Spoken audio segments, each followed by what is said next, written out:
Se dice de las tres novelas de Kafka, están entre las 5 grandes ruinas, hay un crítico que le dice, está en lengua alemana contemporánea, en la literatura alemana contemporánea, hay 5 grandes ruinas, es decir, 5 obras maestras que quedaron inconclusas, y 3 son de Kafka. Cuando muere Kafka y después, años después se publica, lo que hace Max Brod es juntar todos los manuscritos y empezar a armar un rompecabezas. De hecho, en las ediciones del proceso uno ve que al final aparecen fragmentos, son como escenas sueltas, que no alcanzaron a intercalarse, pero que son de un interés, de mucho interés literario, entonces se colocan también en las ediciones. Entonces, América, o El Desaparecido, que es la primera novela, después El Proceso y El Castillo están inconclusos, es decir, Kafka nunca fue capaz, o era tal nivel de autoexigencia que no alcanzó a darle un broche, ¿no?, de oro a sus grandes ficciones. Ahora, hoy vamos a hablar de un aspecto interesante, que es el aspecto subjuntivo de Kafka, que me parece que es clave. Es decir, Kafka era un escritor subjuntivo en el sentido que es un escritor de lo hipotético, un escritor de las probabilidades, más que de la certeza. Entonces, en ese sentido, es muy difícil que una novela que tiene una forma ya más grande, ¿no?, como un cuento, él alcance a cerrarla, como que, incluso aunque él hubiera encontrado eso que algunos escritores llaman, y algunos críticos, el final inherente, es decir, ese final que cuando tú te estás acercando al desarrollo ya último de la novela, dices, el final como que cae por su propio peso, ¿no? Eso en un texto kafkiano es casi imposible, ¿no? Entonces, en ese sentido, es bonito pensar que Kafka es un escritor de ruinas, ¿no?, en el sentido de que son obras que nunca terminaron, incluso que son ruinas que nacieron como ruinas. No es que primero haya estado el edificio completo y después se haya perdido, como pasa por ejemplo en el cine, que a veces una edición de una película de 4 horas, de repente los productores le cortan y termina en 2 horas. Recortan la película. Primero fue una obra completa y después fue perdiendo porque los productores querían llegar a un público y entonces le fueron cortando pedazos. No, estas obras nacieron como ruinas y son maravillosas ruinas. Y no tiene por qué el concepto de ruina ir en desmedro del goce estético. Todo lo contrario, porque Kafka es un escritor subjuntivo en ese sentido. Vamos a analizar después ese concepto. Ahora, curioso que sus 2 grandes referentes literarios hayan sido escritores que estaban como en las antípodas de su manera de ver la literatura. O sea, de lo que llegaron a ser en vida, que son Goethe y Flaubert, ¿no? Kafka admiraba a Goethe por la productividad literaria, porque Goethe era una persona que, para él, la positividad de la existencia estaba inscrita en términos de producción literaria. O sea, para Goethe, cuando él producía obra, la vida estaba bien. Cuando no producía, la vida estaba mal. En términos de productividad, él medía la calidad de su vida. Eso a Kafka le impresionó mucho. Bien. Nos quedamos pendientes la semana pasada de La Condena, ¿no? Tenemos que analizar un poquito, hablar de La Condena, porque recordemos que La Condena es el primer relato donde está Kafka ya en estricto rigor. El estilo kafkiano nace con La Condena, ¿no? Esa fiebre creativa que lo inundó y que él fue la primera obra que él dijo, yo soy capaz de hacer esto, entonces significa que vale la pena seguir por este camino, ¿no? Entonces él realiza este primer gran manifiesto en contra de la figura del padre, ¿no? El padre como su gran blanco, ¿no? Es como todo el tiempo lanzándole flechas al padre. Y bueno, finalmente este es un relato que es no es un relato amargo, diría yo, ¿no? Es un relato ácido más que amargo, ¿no? Es como, porque en el fondo el padre hace un juego como que está pensando de un modo, después se da vuelta todo y el padre termina siendo casi de víctima, de débil, termina siendo en el que dicta la condena, ¿no? Pero hay algunos detalles, me gustaría que después lo comentáramos un ratito en La Condena, son muy interesantes. Primero, los diálogos. Aquí ya nacen los diálogos kafkianos que conocemos, que son diálogos que tienen mucho también de subjuntivo, es decir, son diálogos en el cual lo hipotético, lo impreciso, es decir, el responder, por ejemplo, una pregunta con preguntas, todo eso que forma parte o la respuesta indirecta, que forma parte un poco del argot kafkiano, ya está aquí. Por ejemplo, cuando el personaje principal tiene una conversación con su prometida, ¿no?, acerca de este amigo que supuestamente vive en Rusia, porque todo empieza con este amigo que vive en Rusia, que yo le quiero contar, el personaje quiere contarle a su amigo que vive en Rusia, él se va a casar, ¿no? Que está comprometido, se va a casar, pero empieza todo un rumor acerca de este amigo. Primero duda sobre si el amigo existe o no existe, lo cual ya es sospechoso, pero ¿cómo? Si está hablando de su mejor amigo. Yo subrayé un pedacito acá donde ella le dice: entonces no vendrá nuestro casamiento, decía ella. Y sin embargo, yo tengo el derecho de conocer a todos tus amigos. Es que no quiero importunarlo, contestaba York. Entiéndeme bien, él probablemente vendría, por lo menos así creo, pero se sentiría obligado e incómodo, tal vez me tendría envidia y ciertamente me sentiría descontento e incapaz de hacer nada para mitigar su descontento. Y luego debería retornar solo a Rusia. ¿Solo? ¿Comprendes lo que eso significa? Y dice ella: sí, pero ¿no se enterará por otros medios de nuestra boda? No puedo impedirlo, pero considerando la vida que hace, es improbable. Si tenías semejantes amigos, York, no debiste comprometerte conmigo. Bueno, la culpa de eso es tan tuya como mía. Pero ahora no quisiera por nada cambiar la decisión. Bueno, hay varios aspectos aquí interesantes en este diálogo, ¿no? Básicamente, es una conversación entre dos personas que supuestamente están enamoradas y se van a casar, y sin embargo parece una transacción económica, parece una conversación de negocio, donde están viendo cuál es la... pero tú hiciste esto, y entonces es todo un tira y afloja, que no parece dos personas que están a punto de casarse, ¿cierto? Y eso es un aspecto muy, muy específico de la narrativa kafkiana, de la estética kafkiana, ¿no? Que es burocratizar o introducir elementos que tienen que ver con las transacciones de negocios económicas, burocráticas, dentro del ámbito de lo íntimo, el ámbito de la relación de pareja, o incluso el ámbito mitológico, como pasa, por ejemplo, en un relato que a mí me encanta que se llama Poseidón, donde Poseidón, el gran dios de los océanos, ¿cierto? El hermano de Zeus, uno de los dioses olímpicos, es un burócrata. El textito muy breve de Kafka sobre Poseidón comienza diciendo: Poseidón estaba sentado frente a su mesa de trabajo y calculaba. O sea, Poseidón era como burócrata, ¿no? La administración de todas las aguas le daba un trabajo infinito. Habría podido tener toda la ayuda que hubiera querido, y ciertamente tenía mucha. Pero como se tomaba su cargo muy en serio, lo calculaba todo una vez más, y así apenas le servían de algo sus auxiliares. No se puede decir que le gustara su trabajo. En realidad solo lo realizaba porque se lo habían impuesto.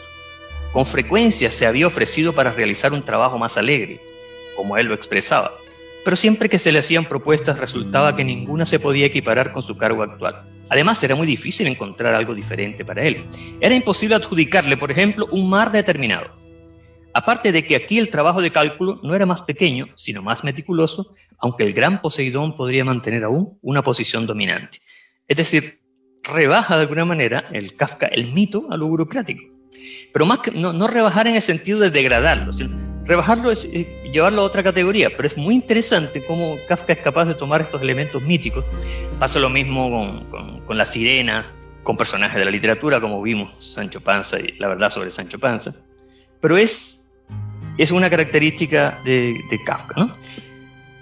Lo mitológico, lo emocional, lo más propiamente, podemos decir, espiritual de la creatividad humana, lo rebaja a lo burocrático. Y a la vez, como pasa en el proceso, lo burocrático lo lleva a un plano casi mitológico, ¿eh? Hay una inversión ahí de valores que es muy interesante en la estética kafkiana. Después, en La condena, hay otros trocitos que subrayé acá que también nos dan luces ya de lo que va a ser la narrativa kafkiana más adelante, ¿no? Como pasa en la programación neurolingüística, como uno le puede, por ejemplo, a una imagen, se dice que si uno quiere reducir un miedo, le tiene que bajar la intensidad, por ejemplo, la luminosidad a la imagen y el tamaño, reducirlo de tamaño. Por ejemplo, si tú le tienes miedo a tu jefe, lo único que tienes que hacer es imaginarte que tomas a tu jefe chiquitito y te lo metes en el bolsillo. Eso es muy kafkiano, ¿cierto? Es decir, reducir de escala las cosas para darle otro efecto. Aquí, cuando York va a visitar a su padre, se dice que hacía meses que no iba al cuarto de su padre. Primero, York se asombró de que el cuarto de su padre fuera tan oscuro aún en una mañana de sol. ya está ambientando la conversación que va a tener con el padre, que no va a ser fácil, ¿no? La oscuridad, plena mañana, una plena mañana, un día soleado, oscuro, todo oscuro, ¿no?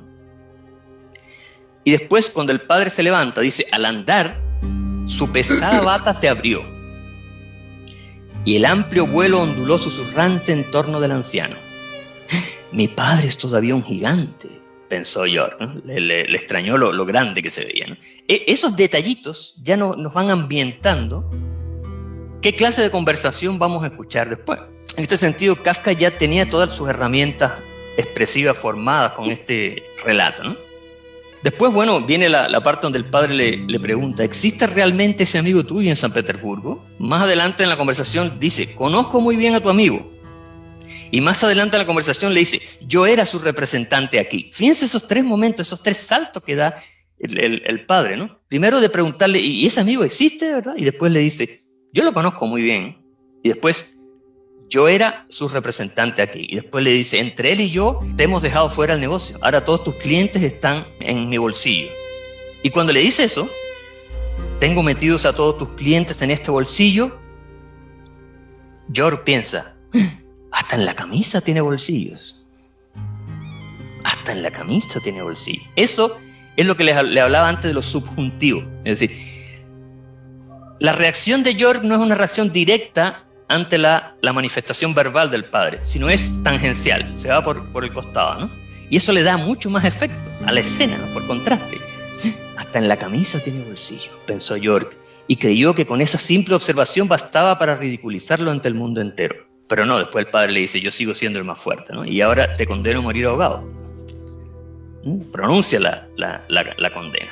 Entonces, en este cuento ya está Kafka en plenitud de facultades. No sé si alguien que leyó el cuento puede hacer algún comentario, algo que se nos haya escapado. Hay muchos aspectos interesantes, ¿no? En cómo Kafka arma casi cinematográficamente el set, ¿no? El set donde van a ocurrir todas desde como dice Norma, el ropaje, los gestos. Cada gesto está calculado para dar un efecto expresivo. Kafka se torturaba hasta el punto de que, es decir, yo creo que uno de los grandísimos aportes kafkianos a la literatura mundial y a la escritura como manifestación expresiva del ser humano, de la esencia del ser humano, es que él no se permitía ninguna frase que no tuviera un sentido meramente expresivo, es decir, llegar al fondo de la situación. Si una persona mueve una mano en un relato de Kafka, ese movimiento de la mano nunca es gratuito, tiene un sentido en la escena, en lo que estaba pasando, es decir, hay una emoción asociada a ese gesto, ¿no? Y eso lo aprendió Kafka del teatro yiddish, porque él se hizo muy amigo de Richard Lowy, que era un actor que se presentó en una compañía bastante a mal traer en el Café Savoy en Praga. Se presentaba en un tugurio, así, pero era tal la maravilla de los gestos que él lo deja muy consignado en los diarios, de estos actores que expresaban con todo el cuerpo. No era un teatro simplemente verbal, de hecho la palabra era lo de menos. Era cómo expresaban con cada uno de sus gestos. Él fue tomando nota de todo esto. Y después en sus sucesivos relatos hay una gran influencia de este teatro yiddish. Por ejemplo, hay una escena muy interesante en Investigaciones de un perro. Cuando un perro que está contando su historia, de repente ve que hay una compañía de 7 perros que hacen acrobacias, y él describe esto con tal detalle que uno parece estar viendo la película. Con los 7 perros, ¿no? Yo creo que un cineasta podría tomar este cuento y filmarlo tal como lo describe Kafka en ese relato. Bien, la condena, entonces es el gran paso. A partir de una vez que escribe la condena, ya empieza Kafka le empieza el bichito de que ahora yo no puedo escribir nada que sea menos que esto. Tengo que empezar, y además tengo que empezar a buscar las condiciones para tener más tiempo para escribir este tipo de literatura. Es decir, la condena la escribe en 8 horas, entre 8 y 10 horas así, pero de corrido.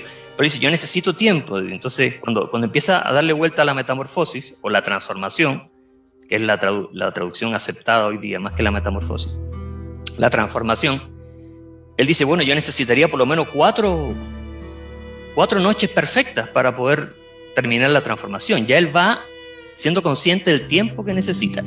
Y es muy interesante cómo en algún momento, esto tiene mucho que ver con Howard Phillips Lovecraft, ¿no? Que los dos eran bastante neuróticos y paranoicos y tenían una relación muy ambigua con la literatura. En algún momento Kafka le envía una carta a su superior, ¿no? Porque él faltó al trabajo y le envía una carta de disculpa, una nota de disculpa, que es muy característico del estado ya en el que Kafka empezaba a entrar respecto a la literatura, cuando él le dice: hoy, al ir a levantarme, sencillamente he sufrido un colapso. Esto tiene un motivo muy simple, y es que estoy totalmente sobrecargado de trabajo. No por la oficina, sino por mi otro trabajo. Mi otro trabajo. La oficina participa en ello de manera inocente, por cuanto, si no tuviera que acudir a ella, podría vivir tranquilamente para mi trabajo y no tendría que pasar cada día en ella esas 6 horas que, especialmente el viernes y el sábado, cuando estaba lleno de mis asuntos, me atormentaron más de lo que pueda usted imaginarse. A la postre, lo sé, esto no es más que palabrería, la culpa es mía. Y la oficina me plantea unas exigencias clarísimas y muy justificadas. Ahora bien, precisamente para mí, eso es una terrible doble vida. Y probablemente la única salida es la locura. Escribo esto a la luz clara de la primera hora de la mañana. Y seguramente no lo escribiría si no fuese tan verdad y si no lo quisiese a usted como a un hijo. Por lo demás, es seguro que mañana ya me habré recuperado y acudiré a la oficina, donde lo primero que oiré será que usted quiere que me vaya de su sección. O sea, se da por despedido antes de... Pero ahí ya él empieza, pero fíjense que en ningún momento él habla de literatura, él no habla de escritura, él no dice cuál es ese otro trabajo. El otro trabajo nada más, ¿no? Mi otro trabajo. Ya no dice lo que yo hago en mis tiempos libres, no, es mi otro trabajo, pero tampoco lo nombra. Está el pudor ese de no querer. Entonces, en ese tipo de manifestaciones ya vemos que Kafka entra, ¿no? A partir de ahí, en este elástico, ¿no? De por un lado, ya la oficina que le exigía cada vez más, la literatura, que ya no era simplemente que él se sentaba en la noche a escribir, sino que ahora ya sentí esa pulsión de que lo que estoy escribiendo es demasiado fuerte, demasiado importante para mí y necesito tiempo para llevarlo a cabo. Es interesante notar, porque uno puede pensar, con la tendencia que tenemos ya cuando vemos una vida a lo lejos, ¿no? De idealizarlo todo, de que Kafka era un escritor talentoso en medio de una pandilla de burócratas, ¿no? En su oficina.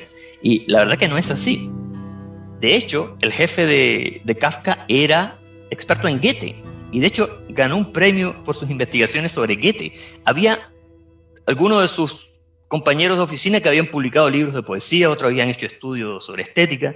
Es decir, el nivel cultural desde los compañeros de trabajo que tenía en el Instituto de Seguros Kafka no era, o sea, no había un desnivel. De hecho, él admiraba muchísimo a su jefe por los estudios que había hecho sobre Goethe. Entonces, eso para dar también un poquito del contexto de que no siempre los estereotipos que nos llegan sobre todo un autor tan canónico como Kafka, ¿no? Tan ya metido en nuestro inconsciente, ¿no? Que a veces nos hacemos nuestro Kafka casi hollywoodense, nuestra propia versión de Kafka. Hay muchas de las cosas que se dicen de Kafka y no son tan así, y que la situación real era mucho más matizada, ¿no? Mucho más ambigua, llena de matices, ¿no? Lo cierto es que Kafka no tenía las condiciones en su casa, no tenía las condiciones para escribir como él le habría gustado, que eso lo vamos a ver un ratito más. ¿Qué pasa con Kafka? Dice: me voy a volver loco. La locura ya empezó a ser una verdadera preocupación. Me voy a volver loco si no tengo... me parece que cuando él estuvo en Weimar con Max Brod y pasó por la casa de Goethe, yo creo que él cuando vio... A ver si voy a proyectar esta imagen acá. Cuando él ve el escritorio de Goethe, que Goethe era un escritor que tenía las condiciones ideales, ¿no? Tenía su despacho, todo ordenadito, su escritorio, en el medio, los archivadores para las notas, todas sus carpetas. Yo creo que Kafka debe haber sentido un remesón interior, ¿no? ¿Y cómo yo no puedo tener algo así? Y me tengo que conformar con un rinconcito ahí y que todos pasen por mi habitación, que nadie pida permiso, que no... Entonces él, que además se ha dicho que Kafka no era no tenía una gran fascinación por la música, pero tenía un oído excelente y era hipersensible ante los ruidos. Esto lo vemos en un relato que en el mismo año del 1912, de la condena, él escribe un relato que publica en un medio paragaense, un poco para vengarse de su familia, ¿no? Que se llama Barullo, que es acerca de la situación en la que él vivía en su casa, el ruido que había todo el tiempo, ¿no? Le llama Barullo. Y es un texto incluso que uno puede pensar, claro, es un texto literario, muy breve, pero igual él cita literalmente el nombre de su hermana, ¿eh? Entonces ahí se nota que hay una especie de pequeño resquemor contra su familia, ¿no? Esta es la situación, así lo cuenta Kafka. Estoy sentado en mi habitación, en el cuartel general del ruido de toda la casa. Oigo golpear todas las puertas cuyo estrépito solo me ahorra los pasos de quienes se mueven entre ellas. Oigo incluso el golpe seco de la puerta del horno en la cocina. Mi padre irrumpe por las puertas de mi habitación y pasa envuelto en una bata que lo sigue a rastras. En la estufa de la habitación contigua alguien rasca las cenizas. Bali, la hermana, pregunta, gritando palabra por palabra a través del vestíbulo, si ya han cepillado el sombrero de mi padre. Un siseo que pretende ser mi aliado potencia aún más el estruendo de una voz que responde. Alguien abre el cerrojo de la puerta principal que hace un ruido como de garganta acatarrada y luego se abre con un canto de voz femenina y se cierra por último con un tirón sordo y viril que es lo más despiadado de todo. Mi padre se ha marchado. Ahora empieza un ruido más tierno, más disperso, más carente de esperanza, dirigido por las voces de los dos canarios. Ya me había preguntado antes, y el canto de los canarios vuelve a recordármelo, si no debería dejar la puerta levemente entreabierta, arrastrarme como una serpiente hasta la habitación contigua y, una vez allí, pedir desde el suelo a mis hermanas y a su criada que se callen. Aquí hay una primera transformación ya, ¿no? Aquí está anticipado el Gregor Samsa, es decir, ahí de la transformación, ya se convirtió en serpiente para suplicar, ¿no? Desde el suelo. Estas transformaciones en animales, que son además muy frecuentes en la cultura judía, ¿no? son muy constantes y persistentes. Además, en algún momento, creo que en Gustav Janus, de las conversaciones con Kafka, que Gustav Janus le pregunta, bueno, pero ¿y esto de por meter tantos animales en los cuentos? Dice que los animales... uno puede establecer comunicaciones con los animales mucho más relevantes que las comunicaciones que podría establecer con los seres humanos. A ese nivel. Detalles muy interesantes de diseño, podríamos decir diseño audiovisual, ¿no? Como una película, ¿no? Que tiene un diseño audiovisual. El papá arrastrando el batín, arrastrando la bata, ¿eh? Y lo arrastra la bata y produce un leve sonido, ¿no? Que le hierve la sangre a Kafka con ese sonido. En el proceso hay una parte donde uno de los personajes tiene un cinturón y el cinturón es muy largo, ¿no? La punta del cinturón es muy largo y él va caminando y va golpeando con el cinturón todas las cosas. Es el mismo recurso de diseño, ¿no? Kafka va armando una verdadera catedral de sentido, ¿no? Para colocar a sus personajes, y por eso sus personajes son tan tremendamente evocadores, ¿no? Y tan tremendamente vivos, ¿no? Porque no dejan nada al azar. Fíjate que eso es interesante en las tres novelas. América, la primera novela, el personaje tiene nombre y apellido, ¿no? Karl Rossmann, nombre y apellido. En el proceso tiene nombre pero no apellido. Joseph K., una sola. Y en la tercera novela desaparece el nombre y K. Otra característica muy, muy inquietante de Kafka es que él todo el tiempo está confundiendo los nombres de sus personajes. En el proceso, cuando habla de un tío, lo llama Karl y después más adelante lo llama Albert. Y los traductores dejaron eso porque eso ya lo consideraron como un rasgo estilístico de Kafka.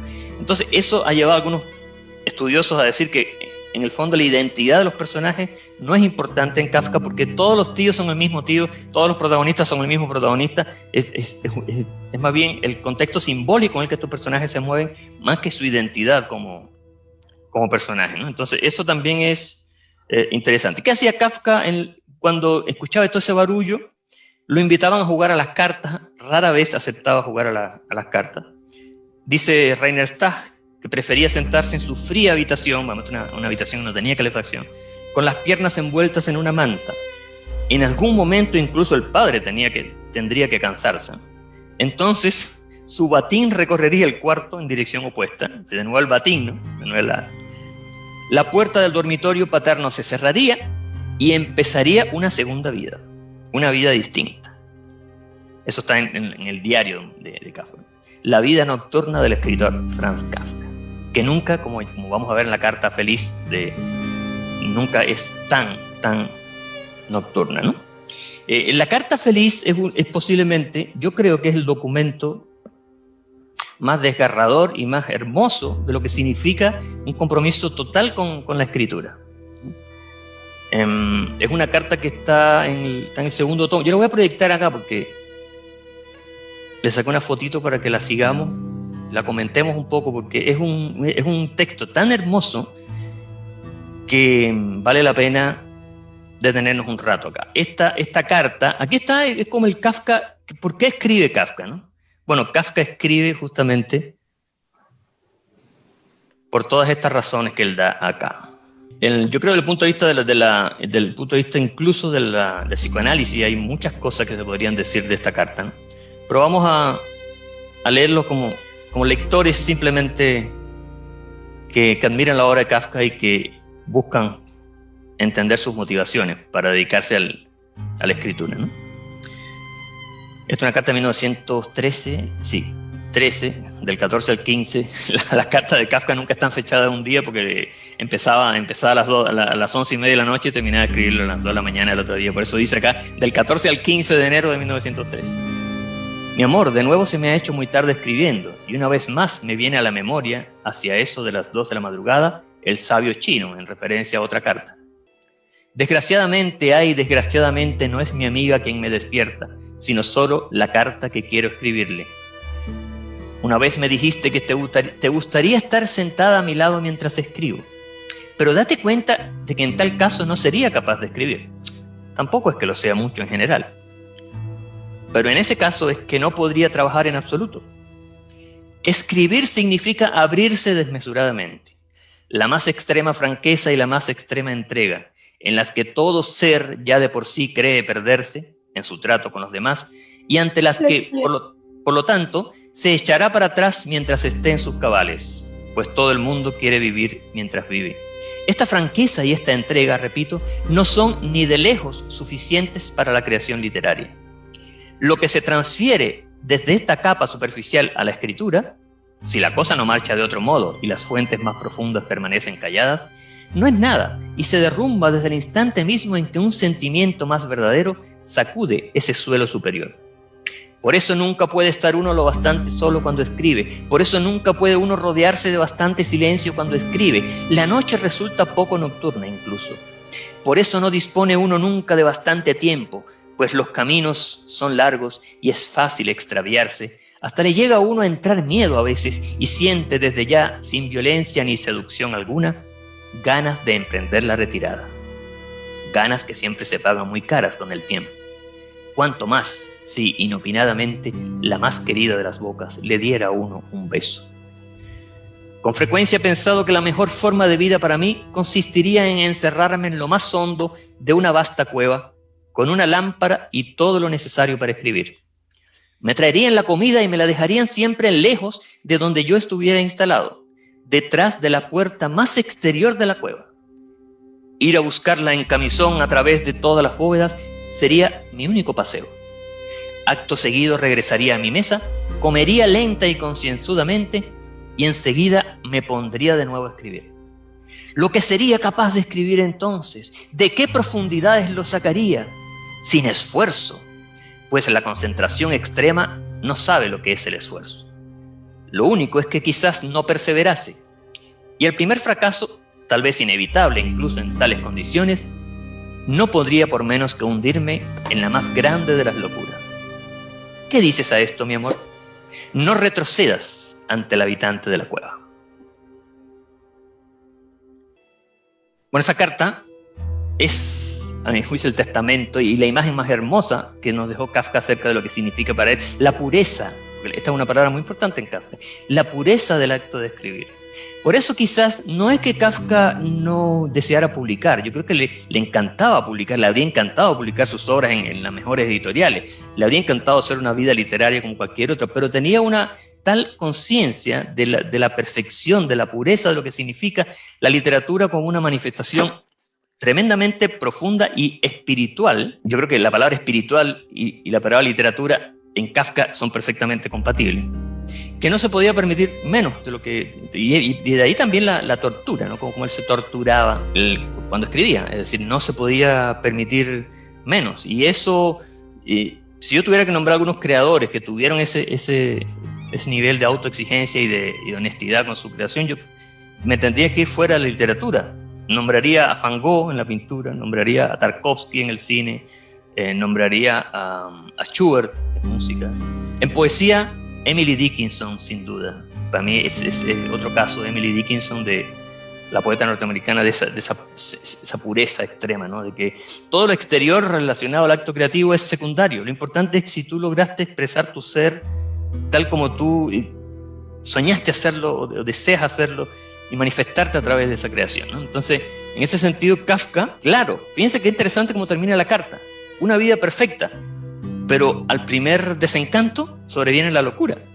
Inevitable incluso, dadas esas condiciones. Y es curioso que cuando Kafka tenía todo el día para escribir, que era un día perfecto para él, no escribía, tenías todo el día, porque empezaba de un lado y haciendo esto, una cosa, las distracciones, y llegaba la noche y no había escrito nada. Entonces tenía que de nuevo sentarse a escribir en la noche. Por eso él se identifica tanto con Sísifo, de las figuras mitológicas griegas, se identifica con Sísifo, ¿no? Que tenía que empujar una piedra por lo alto de una montaña, y cuando llegaba a lo alto de la montaña la dejaba caer y tenía que volver a empujarla.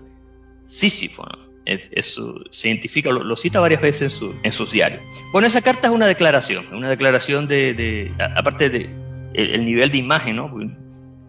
Yo siempre he soñado con esa caverna kafkiana de la escritura, ¿no?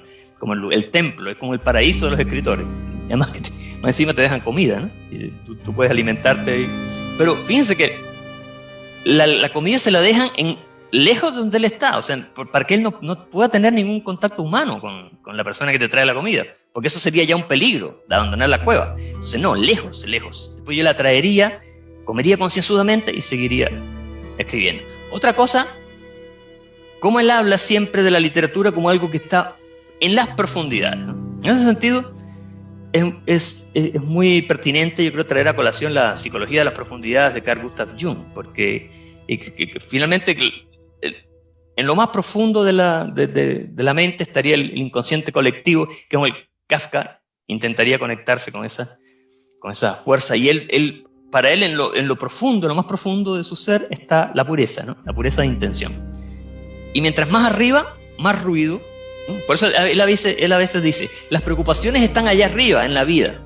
Es como que si estuviera viviendo como un topo, ¿no?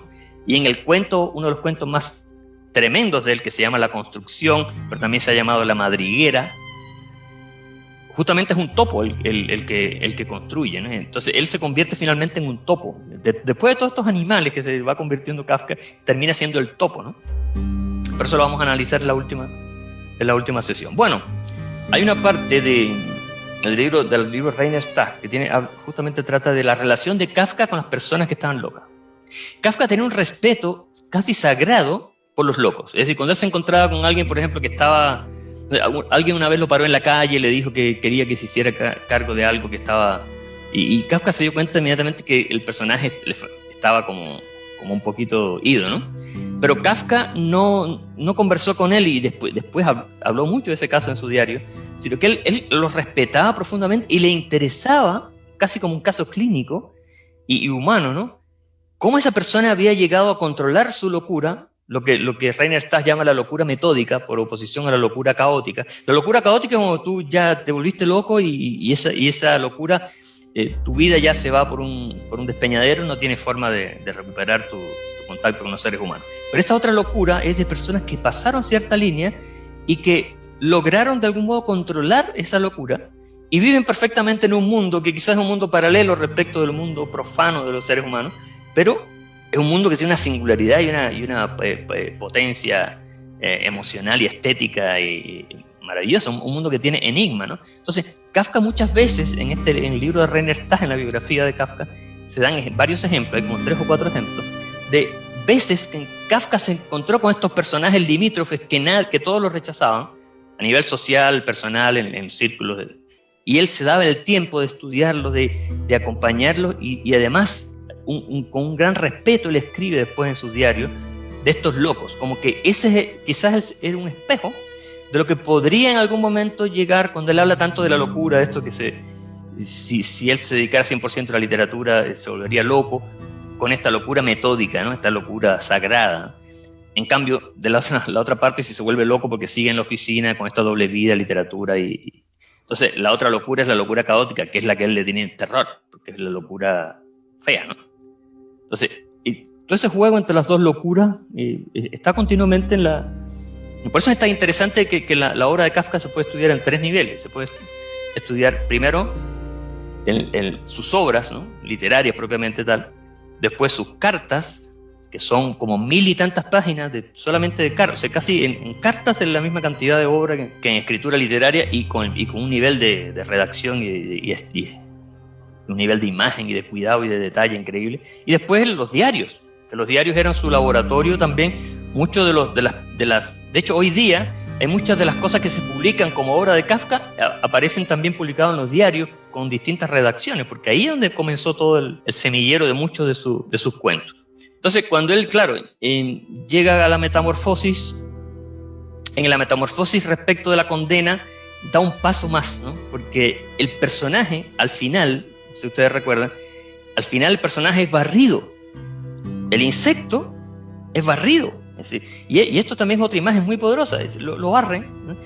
Y en algún momento cuando la hermana dice, tenemos que deshacernos de él, se corrige y dice, no, tenemos que deshacernos de eso.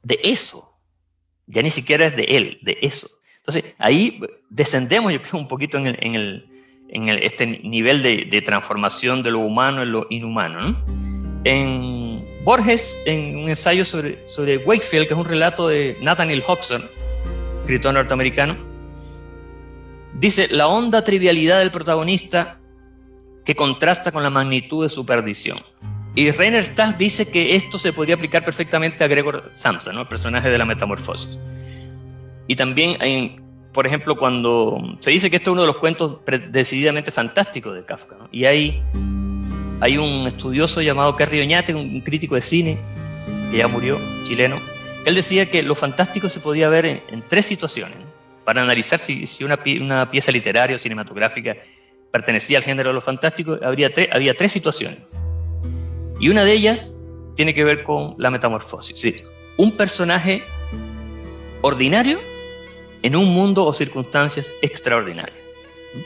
El personaje como tal es absolutamente... Gregor Samsa es un personaje ordinario, es un personaje que no tiene nada especial, pero está sumergido en una circunstancia extraordinaria. Amanece convertido en un insecto, ¿no? En algún momento ya al final, cuando pasa toda la tragedia y la señora Sansa dice, muerto, le dirige una mirada interrogativa a la criada, a pesar de que ella misma lo había examinado y aún sin examen resultaba evidente. Eso es lo que quiero decir, dijo la criada, que para demostrarlo empujó con la escoba el cuerpo de Gregor a una buena distancia. Fíjense, el detalle. Kafka es un autor de detalles. Empujó el cuerpo de Gregor una buena distancia. ¿Qué significa eso de una buena distancia? Eso le da otro toque, ¿no? de terror y de desagrado a la situación, porque significa que el cuerpo se había deshidratado, que era una cosa que ya la podías tirar lejos. Ya no era un cuerpo casi, ¿no? Era como la cáscara de un cuerpo. Lo tiró una buena... Si alguien lo puede tirar con la escoba, ¿no? Una buena distancia, es porque ya no pesa, ¿no? No hay cuerpo ahí. La señora Samsa hizo un movimiento como si quisiera detener la escoba, pero se contuvo. Bien, dijo el señor Samsa, ya se lo podemos agradecer a Dios. Se persignó y las 3 mujeres siguieron su ejemplo. Gretz, que no desviaba la mirada del cadáver, dijo, mirad lo delgado que estaba. Hacía tiempo que no comía nada. Tal y como entraban los alimentos, así salían. Fíjense el comentario, ¿no? Lo subjuntivo de nuevo, ¿no? Entrando... ¿Qué sentido tiene hacer un comentario del estado? En el fondo no me importa lo que es, ya es un bicho ya no es, no hay, ya, nunca hubo una conexión emocional con ese, Y quizás gracias a esa falta de conexión emocional, Gregor se convirtió en un insecto, ¿no? En efecto, el cuerpo de Gregor estaba consumido y seco. Ahora se podía apreciar bien, ya que no se elevaba sobre las patitas y nada desviaba la mirada. «Ven un rato con nosotros, Gret», dijo la señora Samsa con una sonrisa melancólica. Y Gret fue hacia el dormitorio detrás de los padres, no sin dejar de mirar el cadáver. La criada cerró la puerta y abrió por completo la ventana. A pesar de ser tan temprano, el aire fresco de la mañana estaba mezclado con cierta tibieza. Estaban a finales de marzo. Se fue el bicho, ¿no? Vida nueva. Es interesante que una de las últimas ediciones en castellano de La Transformación o La Metamorfosis es esta. Y si usted se van a fijar en algo aquí curioso, te lo descubrí hace poquito. Dice Franz Kafka, La Metamorfosis, y debajo dice: y la retransformación de Gregor Samsa, Karl Brand. ¿Habían escuchado hablar de esto? Esto de la retransformación de Gregor Samsa. Esto es una vuelta de tuerca kafkiana, ¿no? Dentro del mundo de Kafka es una vuelta de tuerca kafkiana, más kafkiana todavía, pero que no tiene que ver específicamente con Kafka. Cuando se publica La Metamorfosis, se hace conocido el relato del otro lado de Praga, al otro lado de la Praga, es decir, en la Praga pobre, digamos, de alguna manera, ¿no? Había un poeta expresionista llamado Karl Müller, que firmaba como Karl Brandt. Cuando Karl Brandt admiraba a Kafka, pero él vivía unas condiciones paupérrimas en esa parte de la Praga menos turística y menos hermosa, ¿no? Quizá la Praga más real. Ahí vivía este poeta, con ganas de ser un escritor también, y admiraba a Kafka. Y le horrorizó tanto y se sintió tan tocado por el relato de Kafka que él escribió un relato que se llamaba La retransformación de Gregor Samsa, donde Gregor Samsa era un bicho que se convertía en un ser humano. Él de alguna manera salvaba, no pudo soportar que Gregor Samsa fuera barrido. ¿Y qué es lo terrible de esto? Que poco después dice Rainer Stass que no sabemos si Kafka tuvo ocasión de ilustrarle a este joven escritor acerca de cuál es el verdadero sentido de la transformación. Pero es poco probable porque Brand estaba gravemente enfermo de tuberculosis. Casi ya no podía salir de casa y murió pocos meses después. Tenía 22 años. Entonces aquí uno puede decir, wow, qué ganas de entender qué pasó con ese, por la mente de ese chico. O sea, la vida de Kafka, ahora Kafka se nos aparece como un gigante, porque la verdadera víctima de todo esto es Karl Müller, es Karl Brandt. Casi podríamos decir que Kafka es un hijito de papá, ¿no? Que escribe y que tiene estas fantasías neuróticas, pero en el fondo el que las vio negras fue este chico, quién sabe en qué condiciones, pero que no pudo soportar que Gregor Samsa terminara como terminó. Y murió de la misma enfermedad que moriría Kafka mucho tiempo después, de tuberculosis, ¿no? Entonces ahí hay una hermandad, algo muy curioso. Bueno, el texto dice Rainer Stass que no es un texto de mucha calidad literaria el de Karl Müller, pero valdría la pena echarle un vistazo, ¿no? Bueno, algunos dicen que la obra capital de Kafka, yo creo que todas las obras de Kafka son una misma obra, con distintos capítulos. Yo creo que el proceso es un capítulo, la metamorfosis, la transformación. Me gusta más la transformación porque metamorfosis indica como la paulatina conversión de una entidad en otra, ¿no? Y no es eso lo que ocurrió, porque abrió los ojos Gregor Samsa y ya estaba convertido. O sea, no fue una cosa paulatina. Por eso me gusta la traducción que se le da ya habitualmente, se mantiene como la transformación. Sin embargo, pienso yo que no es un complejo de inferioridad. Yo creo que Kafka tenía una lucidez. Fíjense que él admiraba mucho a los animales, y muchos de los relatos de él incluso hablan de mezclas de animales que son mezclas unos con otros, ¿no? Y él amaba a los animales, y de hecho yo creo que la dignidad que él veía en los animales, incluso el escarabajo ese que está ahí, que lo barren, en el fondo lo que está diciendo en la transformación no es pobrecito el animal, sino qué monstruos estos seres humanos que son capaces de tratar así a esta persona. Entonces yo creo que Kafka presenta un espejo sobre todo a los personajes que tienen el poder Incluso en el proceso, ¿no? El proceso, él sale de la oficina, Joseph K. y ve que hay un personaje que es un flagelador, incluso tiene el título de flagelador, y que está azotando ahí a uno en un cuarto, un trastero, ¿no? Lleno de cosas, de objetos, de cachivache, y él está ahí. Entonces él llega ahí a esta situación y ahí tiene lugar un diálogo que es muy kafkiano, porque de hecho uno de los que está siendo castigado dice: si yo hubiera tenido oportunidad, habría llegado a obtener el título de flagelador y mi vida hubiera sido mejor. Como que el flagelador tiene una dignidad, ¿no? Es que es como un título casi como sacar un título universitario, es una cosa increíble. Kafka pone un espejo delante del poder siempre. Fíjense la crueldad, ustedes, fíjense cómo son capaces de tratar a las personas inocentes, los que no tienen modo de defenderse. Entonces yo creo que es una, por oposición, es una crítica ácida al poder en todas sus maneras. El poder invisible, ese tribunal invisible que está en el proceso, o el tipo que está flagelando a alguien, o el que le pasa por encima a otro porque quiere llegar a un lugar y en vez de dar la vuelta le pasa por encima, o el papá que pasaba de una habitación a otra, en vez de dar la vuelta por la cocina, pasaba por su dormitorio arrastrando el batín. Todas esas pequeñas humillaciones, en el fondo yo creo que Kafka nos demuestra que el ser humano que es humillado. Siempre, fíjense que siempre hay un momento en que él puede elegir no ser humillado, y no elige. Incluso en el proceso, fíjense en los diálogos del proceso, todo el tiempo uno piensa que Joseph K. es la víctima. No, si se le dan oportunidades. Él tiene hay muchos lugares donde él puede elegir tomar por otro camino. Y sin embargo siempre elige el quedar de loser. Claro, él se obstina. Entonces, y Kafka está diciendo: cuidado, ustedes son humillados, el poder les pasa por encima, pero ustedes lo permiten.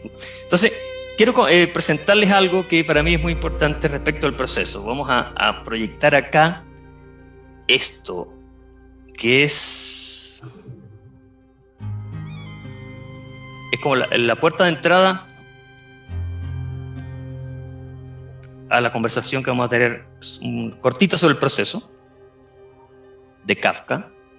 Ustedes saben que en el año 62 el gran Orson Welles hizo una versión cinematográfica del proceso. Fabuloso. Que es una obra maestra, ¿no? Y la película empieza así. Before the law, there stands a God.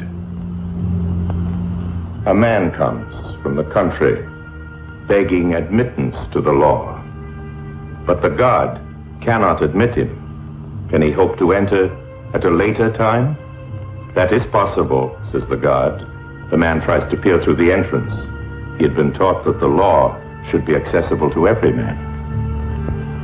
Do not attempt to enter without my permission, says the God. I am very powerful, yet I am the least of all the gods. From hall to hall, door after door, each god is more powerful than the last. By the God's permission, the man sits down by the side of the door, and there he waits. For years, he waits. Everything he has, he gives away in the hope of bribing the God, who never fails to say to him, I take what you give me, only so that you will not feel that you have left something undone. Keeping his watch during the long years, the man has learned to know even the fleas in the God's fur collar. And growing childish in old age, he begs the very fleas to persuade the God to change his mind and allow him to enter. His sight is dimmed, but in the darkness he perceives a radiance streaming immortally from the door of the law. And now, before he dies, all his experience condenses into one question, a question he has never asked. He beckons to the God. Says the God, you are insatiable. What is it now? Says the man, every man strives to attain the law. How is it then that in all these years no one else has ever come here seeking admittance? His hearing has failed, so the God yells into his ear, no one else but you could ever have obtained admittance. No one else could enter this door. This door was intended only for you. And now, I am going to close it.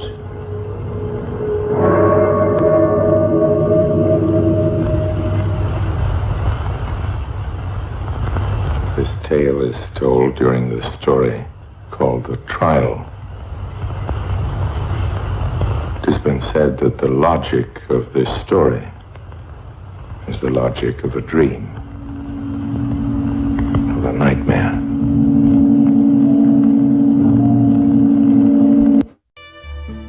La voz del gran Orson Welles, ¿no? Es impresionante cómo Orson Welles es capaz de darnos como la savia, ¿no? del ambiente kafkiano, siendo que él es un norteamericano, viene de otra tradición, y además la música, el adagio de Albinoni que está de fondo, que uno dice, podría ser la música menos kafkiana que hay. No, esa superposición de la imagen, del texto de Kafka leído por Orson Welles, y con una leve adaptación, obviamente, y la música Albinoni crean, y así empieza la película. Esta parábola se llama Ante la Ley, que está incluida en el proceso. Ya Kafka la había publicado un par de veces suelta, ¿no? Porque es un texto que tiene un valor absolutamente individual, o sea, no depende del proceso, ¿no? Es autocontenida. Entonces, a mí me parece que todos los temas kafkianos están ahí, ¿no? Y lo que hablábamos hace un ratito del tema de la decisión, fíjense que en ningún momento hay este personaje que llega, y se nos dice que llega de provincia, ¿no? Llega, y él empeña toda su vida en entrar a la ley, en comprender la ley. Sin embargo, la puerta está abierta, y él nunca hace ningún intento por entrar. Lo único que le dice el guardián es, no puedo dejar que entres, no puedo admitirte, no insistas. Pero la puerta está abierta, o sea, él podría por lo menos tratar de forcejear un poco, ¿no? En vez de esperar durante años, forcejear. Y él no lo hace. Entonces ahí vemos también que siempre en los relatos de Kafka, al personaje, por muy angustiado y desesperado que esté, siempre tiene la posibilidad de elegir.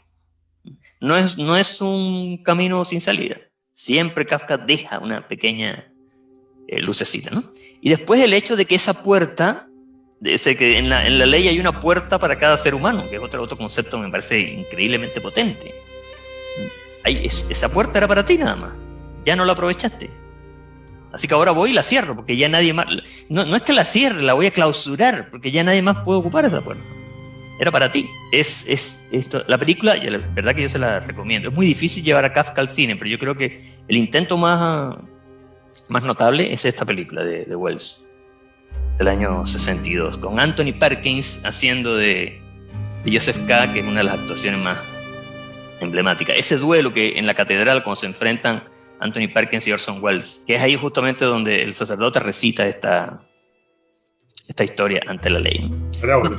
En esa pequeña parábola está contenido todo Kafka. En algún momento, otra cosa interesante del proceso es que todo es de una informalidad abismante, es decir, el proceso, los tribunales de justicia son una de las instituciones más severas, ¿cierto? Que uno puede decir, más serias, todo está estructurado de una manera que nada puede quedar al azar, y sin embargo, aquí todo, de hecho, los interrogatorios se celebran en las noches, a Kafka los citan en unos horarios increíbles, en unas oficinas, como pareciera que todo tiene que ver con lavado de dinero, que es todo muy raro, y están hablando de tribunales.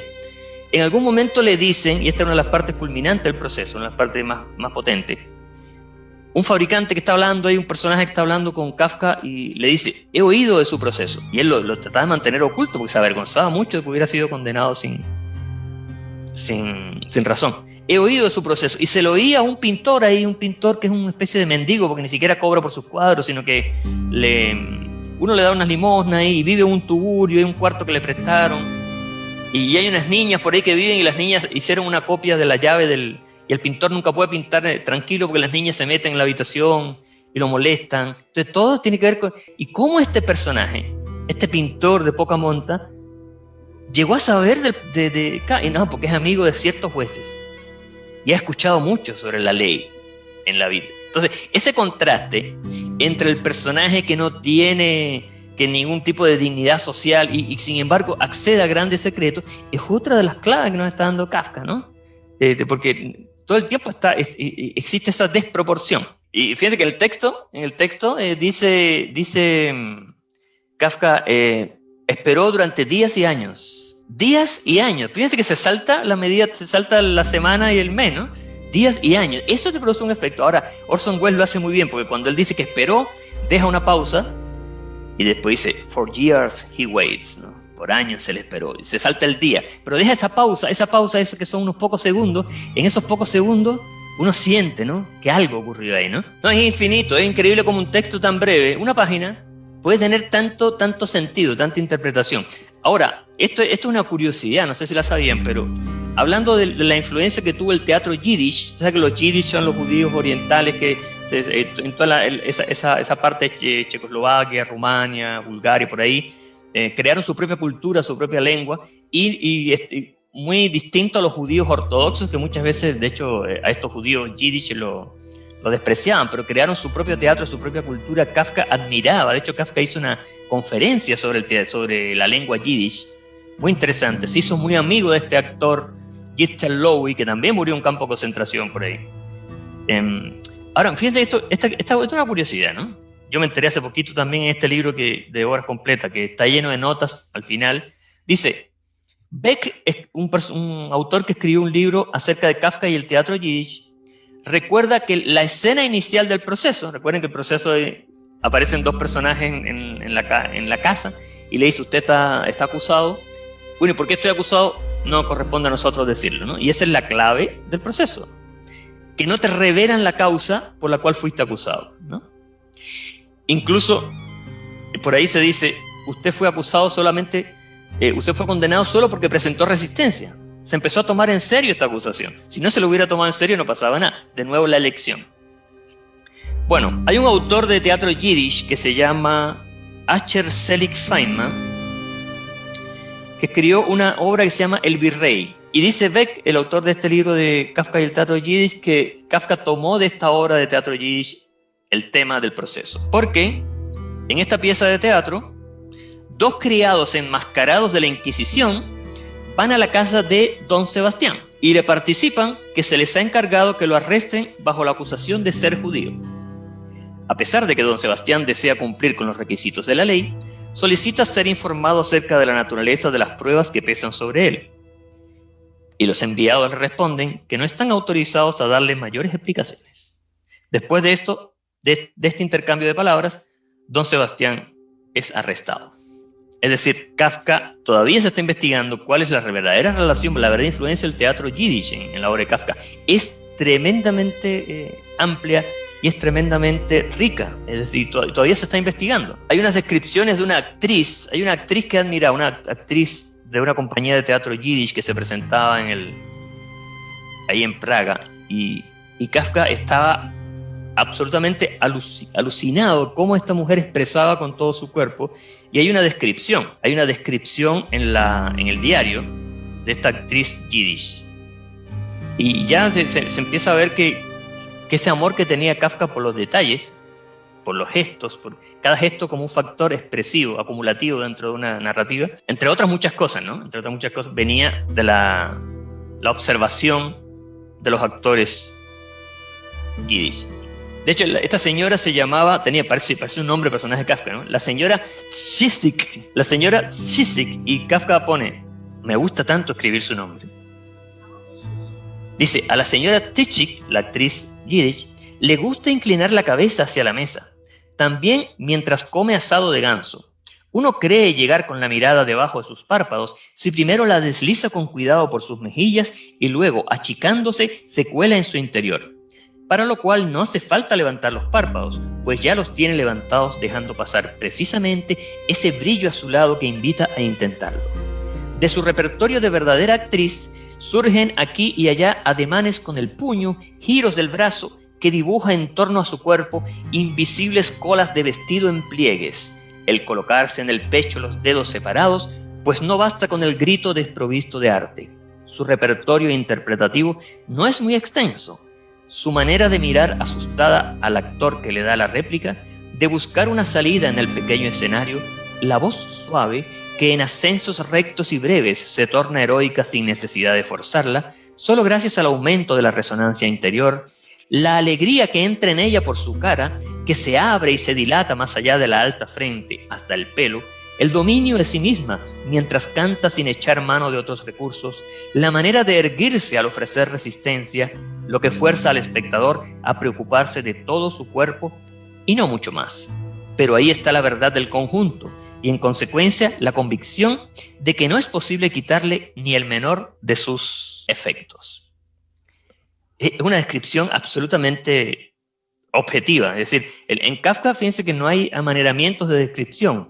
La descripción de Kafka siempre tiene que ver con movimiento de cosas en el espacio, de cuerpos, con contrastes de colores, de tamaños. Entonces él siempre está, por eso es que es tan poderosa su descripción, porque siempre está expresando con movimientos espaciales materiales. Hay una materialidad en la descripción kafkiana que es única. Y se nota que él aprendió mucho de ello acá en estos formidables actores del teatro yiddish. Lo kafkiano se ha convertido ya en no un estereotipo, ¿no? Sino en una manera de observar la realidad, ¿no? Hay otro librito aquí que rescaté de Pavel Eisner que se llama Kafka. Pavel Eisner es un autor checo, fue uno de los primeros traductores de Kafka al checo. Y él habla de toda la influencia, de hecho tiene un libro sobre Kafka y Praga. Y él tiene una idea muy interesante acá acerca de la estética kafkiana, vista desde el punto de vista de los checos, curiosamente, ¿no? Porque bueno, Kafka escribió en alemán y pertenecía al mundo de la literatura en alemán, ¿no? Pero Pavel Eisner habla de todos los checos que había aquí dentro. Entonces, pareciera que Kafka representa no solo una manera de escribir, una manera de hacer literatura, de hacer estética, sino una manera de ver el mundo también, ¿no? Una manera tremendamente refinada, como una especie de bisturí en la realidad, ¿no? Que nos deja al descubierto ciertas cosas que gracias a Kafka las vemos. Y quería compartirle aquí un fragmento del proceso. Hay un fragmento del proceso que es un diálogo que hay, hablando de esto de los diálogos subjuntivos, estos diálogos donde los personajes responden siempre con evasivas, ¿no? Lo cual permite dar más información sobre lo que se está representando, y eso también es interesante. Es un diálogo justamente en la catedral, ¿no? En la catedral cuando Joseph K. llega a la catedral y se encuentra con el capellán de la prisión. Soy el capellán de la prisión. Ah, dijo K. Te he hecho llamar, dijo el sacerdote, para hablar contigo. No lo sabía, dijo K. He venido para enseñar la catedral a un italiano. Déjalo secundario, dijo el sacerdote. ¿Qué tienes en la mano? ¿Un libro de oraciones? No, respondió K. Un álbum de curiosidades turísticas. Déjalo, dijo el sacerdote. K lo tiró con tanta fuerza que el álbum se abrió y con las hojas dobladas se deslizó un trecho por el suelo. ¿Sabes que tu proceso va mal?, preguntó el sacerdote. Eso me parece también, dijo K. Me he esforzado todo lo posible, pero hasta ahora sin resultado. Verdad es que mi petición no está aún terminada. ¿Cómo te imaginas el final?, preguntó el sacerdote. Antes pensaba que acabaría bien, dijo K. Pero ahora yo mismo dudo a veces. No sé cómo acabará. ¿Lo sabes tú? No, dijo el sacerdote, pero me temo que acabe mal. Te consideran culpable. Tal vez tu proceso no salga nunca de un tribunal inferior. Por lo menos provisionalmente, tu culpa se considera probada. Sin embargo, no soy culpable, dijo K. Es un error. ¿Cómo puede ser siquiera culpable el ser humano? Todos somos aquí seres humanos, tantos unos como otros. Eso es cierto, dijo el sacerdote, pero justamente así suelen hablar los culpables. Es una joya también de diálogo subjuntivo. Fíjense que hay varios detallitos acá. Cuando tira el álbum y el álbum se desparrama, yo me imagino a Gregor Samsa barrido. Es el mismo efecto, algo que se echa a un lado, ¿no? Algo que se aparta casi con asco. Entonces hay varios detalles acá en este diálogo. De pronto, ¿cómo piensas que va a acabar? Me parece que le está preguntando por el final de una película o de una serie, ¿cierto? Como que el personaje está observando una realidad que está fuera de la realidad que se está viviendo. Como si los personajes fueran observadores, ¿no? Y eso también habla de una teatralización o un aspecto cinematográfico que también se ha tocado en las descripciones de Kafka. Que Kafka, cuando empezó los primeros cines en Praga, Kafka le llamó mucho la atención la manera de componer una escena cinematográficamente, ¿no? Pasando de una toma a otra, cómo editar cinematográficamente. Y él parece que influyó bastante en su manera de narrar. Los personajes pareciera que están todo el tiempo fuera fuera de la escena. ¿Y cómo va a terminar? ¿Cómo va a terminar? Bueno, ese diálogo. Hay otro también con el tío, uno de los tíos que va a verlo así como enojado. Me han dicho que, y todos son rumores, ¿no? Me han dicho que, ¿has escuchado hablar de mi proceso? Sí, se habla por ahí del proceso, ¿no? Todo lo que cae sobre el ser humano en el proceso, y muchos relatos de Kafka, es algo que parte en lo más humillante del ámbito humano, que son los rumores, los chismes, los chismorreos, y no sé quién dijo, un pintor en una guardilla por ahí dijo, y todos estos rumores se van acumulando y van cayendo sobre el personaje que se toma en serio finalmente las amenazas, ¿no? Entonces, esas joyitas que parecen, se dieron cuenta cómo está armado el diálogo, ¿no? Fíjense que todo es una columna, está todo, el diálogo y la descripción está todo dentro. Entonces eso visualmente permite concentrarse más en la lectura. Eso es propio en alemán aparece así. Entonces después en algunas traducciones del proceso empezaron a colocar los guiones como en castellano, y esos vacíos que van quedando en el texto como que le pierde un poco de la densidad del texto, ¿no? De la escritura. La condena nunca viene de lo más arriba, no, nunca, los de arriba ni se van a enterar. Superior, claro. Es un tribunal, lo más probable es que no pase de un tribunal el más inferior, pero ya eso es suficiente para condenarte. Hablando de teatralización, en algún momento el sacerdote además le habla desde lejos a Joseph K., ¿no? En la catedral, ¿no? Del púlpito por allá. Y de repente el sacerdote empieza a caminar hacia Joseph K., y ahí entonces Joseph K. le dice: ¿por qué hablaste tan lejos? ¿Por qué no te acercaste desde el principio? ¿No te pusiste a gritar desde lejos? Dice: no, es que yo no quiero que me gusta que se me tome en serio. Entonces al principio es bueno hablar desde lejos. Es otra pose, ¿no? Los personajes van adoptando poses, y todas estas poses llevan también a una manera de relacionarse los seres humanos, ¿no? Que está absolutamente a un nivel microscópico, está forjada por Kafka. Por eso es que Kafka sufría sus textos. No era fácil para Kafka escribir un texto. Este es el actor Yiddish, que fue muy amigo de Kafka. Ahora, cuando realmente ellos se quisieron mucho, fueron grandes amigos. Era un personaje muy especial, el Gister Lowy, que tenía justamente el apellido de la mamá de Kafka, ¿no? Está formal. Kafka lleva a su casa a este personaje, ¿no? Y era como llevar un hippie a la casa, ¿no? Para el padre, que era un personaje que tenía cierto prestigio a nivel económico y ya social, ¿no? Entonces trae este hippie, y la frase de Hermann Kafka, del papá de Kafka, es típica, ¿no? Bueno, el que anda con perros se le pegan las pulgas, algo así dice, ¿no? Es típico de Hermann Kafka, ¿no? De nuevo, y tratando de siempre bajarle el perfil a todo lo que venía de su hijo, ¿no? Sin intentar comprenderlo. Bueno, fíjense qué interesante esta edición del proceso, con uno de los dibujos. Recuerden que vimos los dibujos la semana pasada. Estos dibujitos de Kafka, que son siempre de personajes torturados, atormentados, ¿no? Se usan bastante para las portadas de los libros de Kafka, las portadas de las ediciones modernas. Esta foto es muy impresionante, porque esta foto es de 1917, para contextualizar un poquito la biografía, que nos fuimos un poco a la biografía de Kafka. En el año 17 es donde se declara la tuberculosis de Kafka, ¿no? Kafka ya había sufrido bastante los años anteriores. Cuando en el año 14 se declara la Primera Guerra Mundial, Kafka tenía ya todo un plan con Feliz de irse a vivir. Ella se iba a ir de Praga, y Kafka ya tenía bastante armado todo un sistema de vida fuera de Praga. Era una de las posibilidades que tuvo de poder escapar de la vida de la oficina, del papá, de todo. Pero justo llegó la guerra, y la guerra realmente marcó. Yo creo que la declaración de la Primera Guerra Mundial marcó a nivel biográfico a Kafka, que no se pudo recuperar. Después, en el año 17, escupe sangre por primera vez, le diagnostican la tuberculosis. Fíjense que esta es una foto muy especial, porque es una foto muy distinta al resto de las fotos de Kafka. Es una foto donde ya se ve, yo veo, por ejemplo, por lo menos el aura, ¿no? El aura del fin, ya, ¿no? Del aura de algo, ese cuervo que planea ya sobre la vida de Kafka, y que lo llevaría a la muerte en 7 años después, en 1924.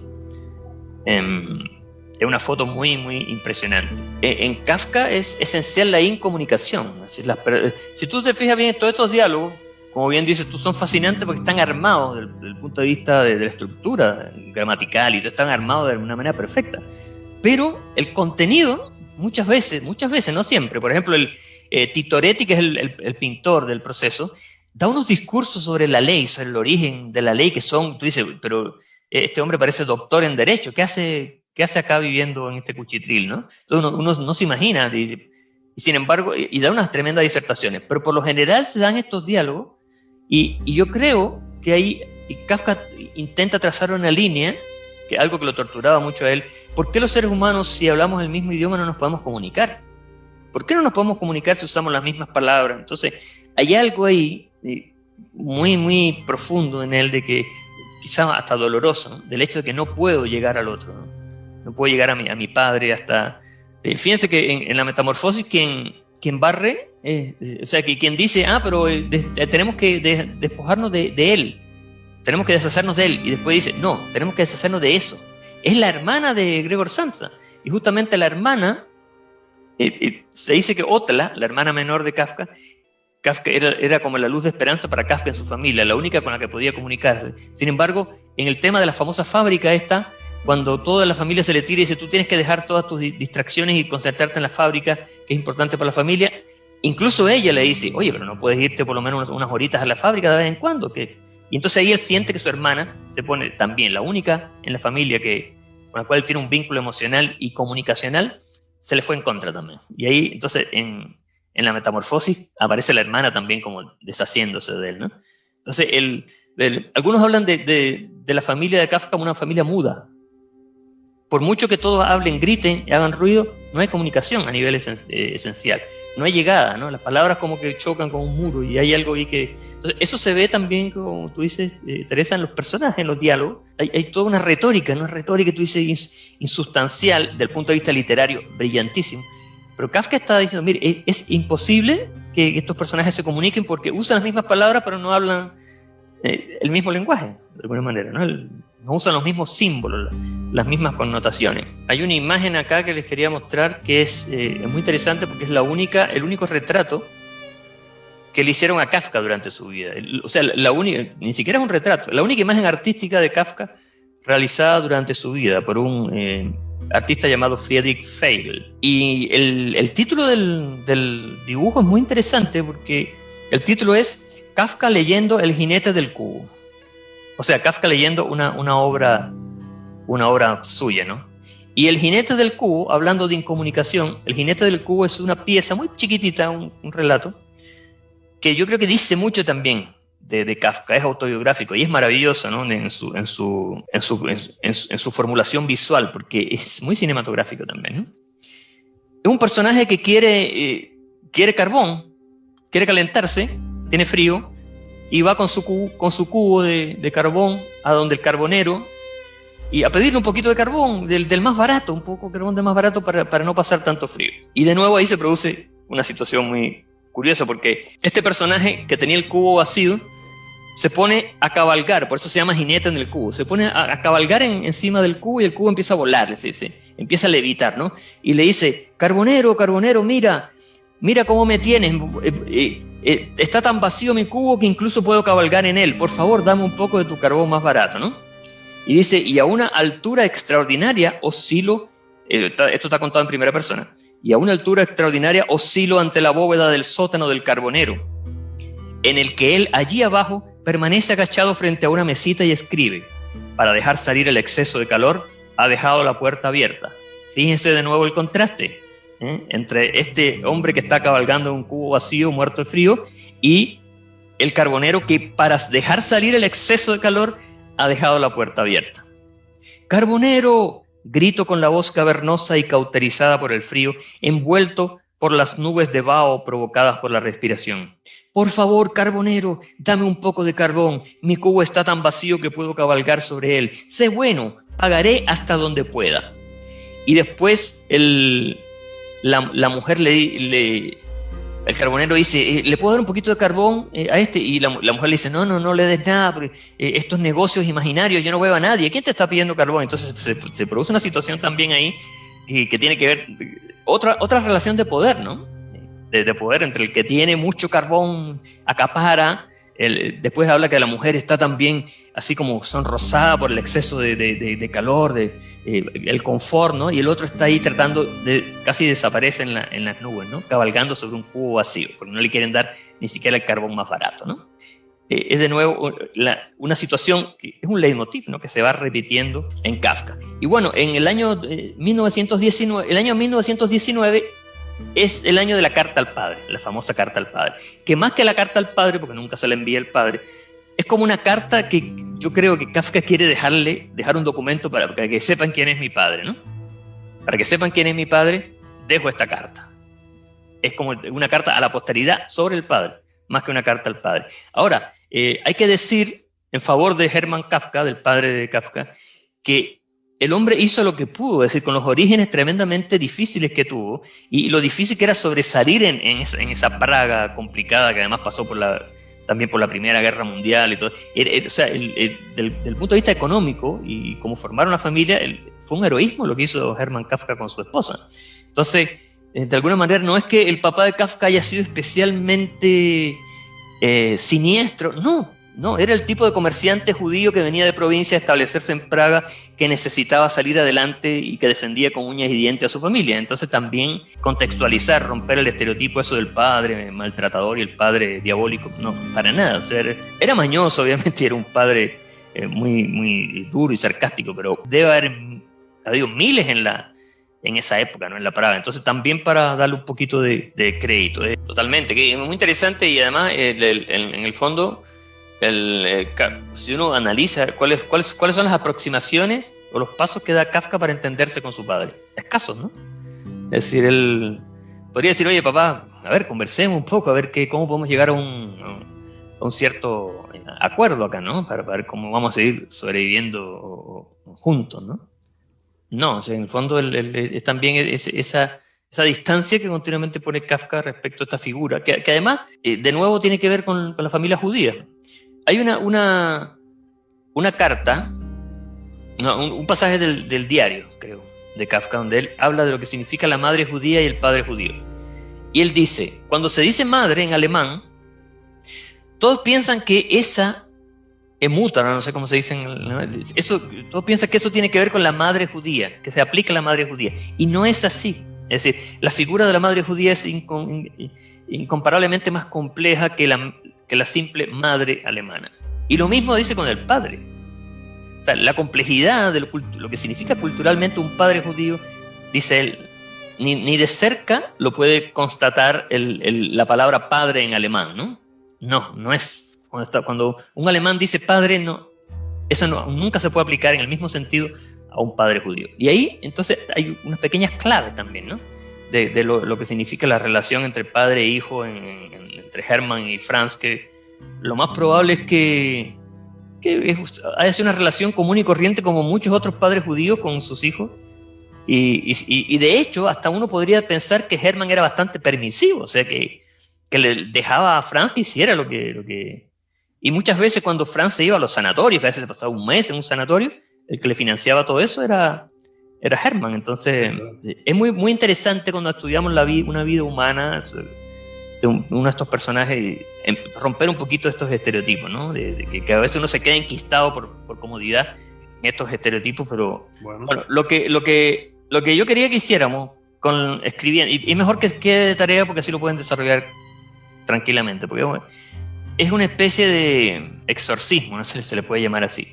Bueno, en algún momento, Kafka estuvo muy relacionado con las corrientes teosóficas que pasaban por Praga en esa época, era muy fuerte. Por ejemplo, Rudolf Steiner, fundador de la antroposofía, pasó por Praga, era un personaje realmente imponente porque él tenía una puesta en escena y él hablaba de uno de sus libros más importantes es cómo tomar contacto con los mundos superiores, algo así, ¿no? Por aquí tengo la portada. Entonces Rudolf Steiner estuvo en Praga varias veces y Kafka asistió a unas cuantas de sus charlas, muy, muy interesado, y en algún momento en su hotel de Praga, Rudolf Steiner daba pequeñas consultas como privadas, así, ¿no? Si tú querías conversar de algo ya más personal, podías ir a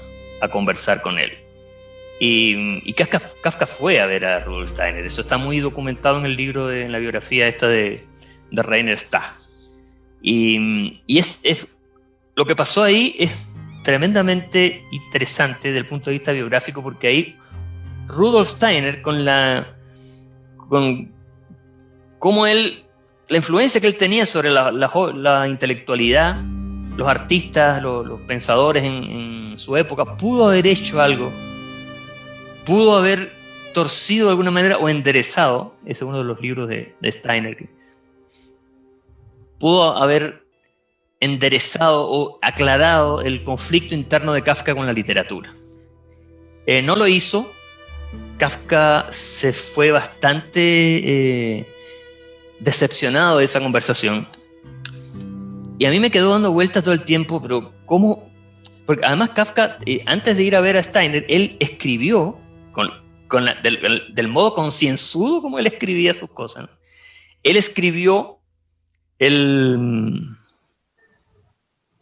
un discurso para leérselo a Steiner y decirle qué era lo que está pasando dentro de él. Y es maravilloso ese discurso, porque de hecho, aquí está, él habla de la teosofía como una posible tercera línea, ¿no? Porque él dice, por un lado mi vida es la oficina, la literatura, y dice, y ahora meterme también en la teosofía, porque Steiner tenía un equipo de gente, publicistas, que querían captar a todos para que se hicieran teósofos. Pero él dice, ¿no será la literatura también una manera de conectar con estos mundos superiores? Porque él sentía que todo lo que decían los teósofos que rodeaban a Steiner, y lo que decía el mismo Steiner, era entrar en un estado espiritual y muy especial.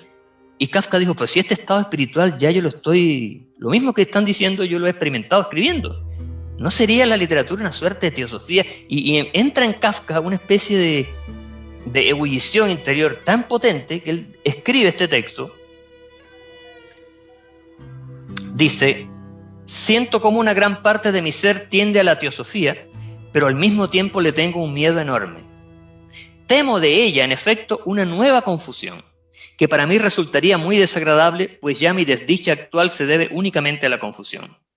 Esa confusión consiste en lo siguiente: mi felicidad, mis capacidades y toda posibilidad de que yo sea útil de alguna manera están desde siempre en la literatura.